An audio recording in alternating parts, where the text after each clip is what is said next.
Do me a favor and just close your eyes for a second. Now ask yourself the question, what do I need right now? Is it movement or stillness? Is it focus or distraction? Or is it something even more simple like I need something to eat or drink or to get some sleep? Do you even know? Can you even answer that question? What is it that I need right now? Believe it or not, it was not very long ago that I really struggled to answer that question. Babies can answer this question, but as adults, it gets harder sometimes. We start learning to ignore our own emotions, to stuff them down. We learn to put others' needs ahead of our own. We learn to stop listening to that little voice in our head that guides us through the ups and downs of existing. A couple of years ago, I was diagnosed with PTSD, which manifests as a combination of anxiety and depression with some emotional flashbacks dating back to my childhood. Since then, I've developed an array of mental health tools that are suitable to almost any need, and I've learned to recognize those needs. In this video, I'm going to share both halves of that equation with you. Both the tools that you need to address your mental health needs in any given moment, and the ones that you need to recognize those needs as they arise. I'll also share what you can do right now to make things easier the next time you feel anxious or depressed or overwhelmed. Actually, let's start with that last part and work backwards.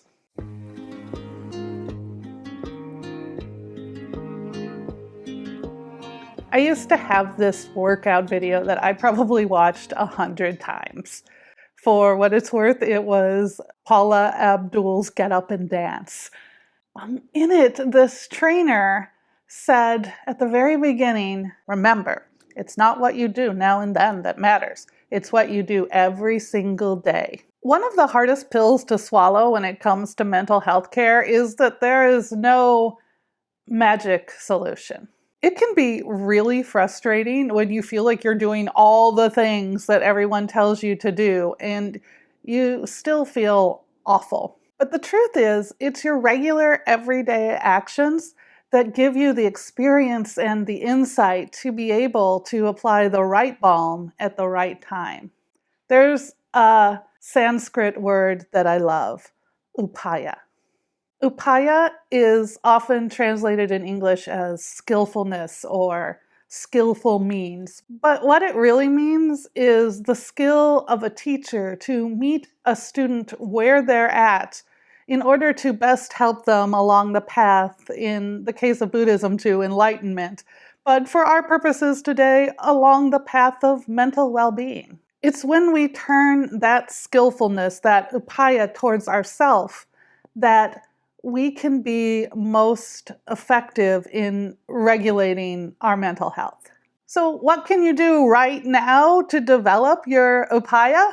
Well, you've already done it. At the beginning of this video, I asked you to close your eyes and ask yourself, what do I need right now? And maybe an answer came up for you, and if so, that's great. And maybe an answer didn't come up, and if so, that's great too, because you took a moment to stop and look inside and ask yourself truthfully what would help. If you do that over and over and over again, you start to recognize the patterns and you start to be able to more quickly diagnose yourself and move towards something that would help. I know that when we're feeling mentally unstable, it can be really scary to look inside because who knows what you're going to find in there, right? On the other hand, how are we ever going to be able to help ourselves if we're incapable of asking ourselves a truthful question and giving ourselves a truthful answer? Believe me when I say that just knowing what you need, just being able to find out what it is you need, is half the battle. But sometimes you might find that the most truthful answer is simply, I need to make enough space to figure this out. If you ask yourself what you need right now, and the answer is, I don't know, which is all of us sometimes, here are some tools that I've found can help me through that.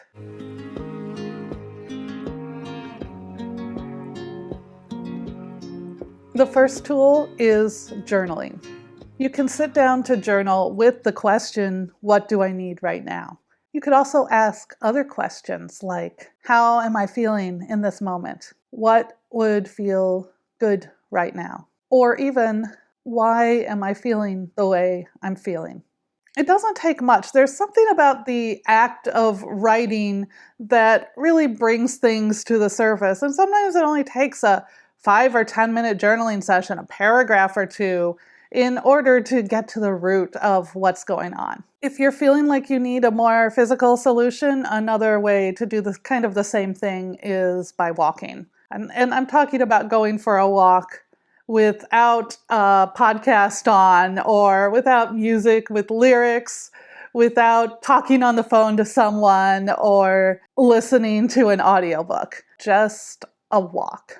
And you don't even have to go out on the walk with the intention of pondering your needs. Like with writing, sometimes just the movement allows those emotions to come to the surface. If you're a meditator, sitting meditation can work similarly. The first time I meditated ever, I was having an anxiety attack that I put on a meditation from like Calm or Headspace or something like that. But I sat down to meditate, and within 30 seconds, I was bawling. Making that space allowed the sadness and the stress that I was feeling to come to the surface and come out, which was, it turned out, what I needed in that moment. Finally, my perennial recommendations are to not do it yourself and to see a therapist. A therapist can help you learn those skills of recognizing what's going on in your head and your body. And they can also suggest or prescribe medication, which you can also get from your regular doctor. That can give you enough of a distance from the most difficult of your feelings to have some more perspective. Since I started taking meds, it's not that I never get anxious anymore or I never get depressed. I do. I just have a little bit more space to see those things for what they are and not feel them as an all-encompassing burden.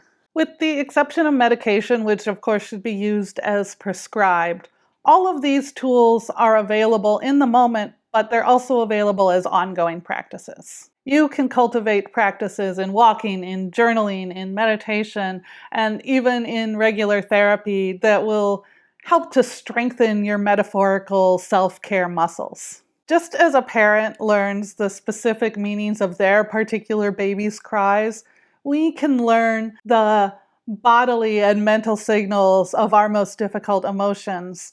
And then we can respond to them with the care and compassion of someone who really wants the best for us. Which brings me to my next set of tools, the ones that you can have ready to reach for when you know what it is you need.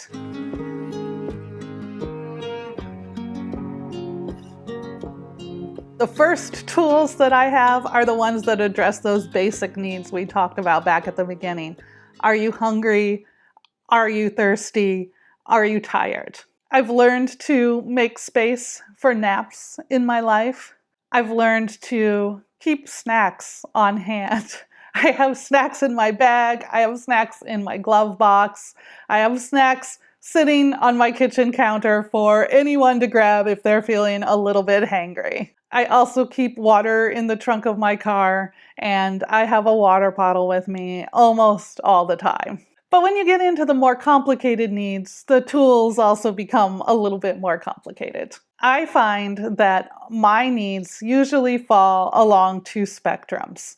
They go from stillness to movement, and from focus to distraction. Which tool I reach for varies depending on which part of those spectrums I'm currently sitting at. If I'm down here in the focus/stillness area, I might do a breathing exercise. There's a very simple one called box breathing, where you breathe in for a count of 4, hold it for a count of 4, breathe out for a count of 4, and hold it again for a count of 4, making a square of 4 counts for each breath in and out. I might also do an exercise called the 5-4-3-2-1 grounding technique. And in that, you look around the room for 5 things that you can see, 4 things that you can touch, 3 things that you can hear, 2 things that you can smell,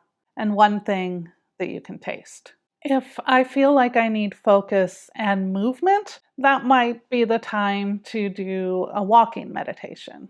If I'm over here and I need stillness and distraction, and yes, distraction can be a healthy form of dealing with difficult emotions, that's when I might just choose to go to sleep for a little while. If I want movement and distraction, that's when I'd suggest going out dancing or just having a big old dance party in my living room. Now, this middle space is more nebulous, but there are lots of tools that can fit into those middle spaces depending on where you might be on these spectrums. Somewhere closer to the middle, I would put tools like spending time in nature. That can be distracting or focused. It can be still or movement-oriented.